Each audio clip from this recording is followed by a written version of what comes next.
Les travaux sont terminés, un coup de pinceau a été passé, l'ergonomie repensée et les logements réparés. Entre-temps, la programmation va de bon train. Les co-directrices Alexandra et Émilie sont en poste depuis septembre dernier et ont de la vision pour l'avenir du Rift à Ville-Marie. Nous, on a décidé de répartir ça par bâtiment.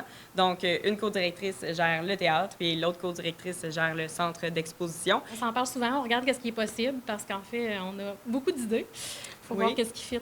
Des projets qui dans nos touchent moyens. tout le territoire aussi, Exact. qui vont sortir dans les prochaines années. Donc, oui, c'est très excitant tout ça, cette espèce de terrain de jeu.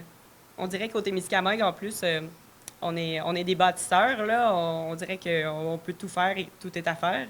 Donc, c'est très... C'est stimulant. c'est très stimulant, ouais. Un nouveau plan d'action éco-responsable et l'accueil accru de résidences théâtrales sont déjà, entre autres, en action. Les directrices gardent toutefois la tête dans l'eau froide et sont conscientes du défi que représente la gestion d'un tel monument culturel en région. Notre première expérience de direction, mais on connaissait déjà le milieu. Donc, puis on est aussi des filles de la région, donc on a les contacts, on connaît notre monde, on connaît notre réseau. Donc ça, c'est très facilitant.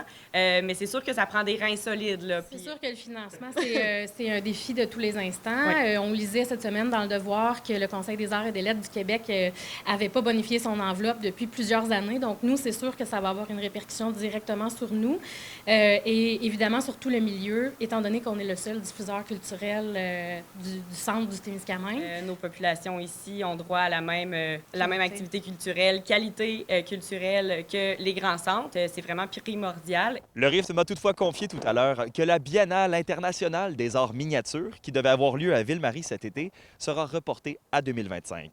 Les organisatrices assurent toutefois travailler sur une belle nouvelle formule. Les artistes là, devaient envoyer des œuvres prochainement pour participer à la prochaine édition. Donc, j'en profite pour annoncer que ce sera reporté et ce sera revampé positivement. La Biennale internationale d'art miniature ne meurt pas, mais elle va être appelée à évoluer. Donc, peut-être changer la formule, le nom, des choses comme ça. Alexandre Cabana pour RNC Nouvelles.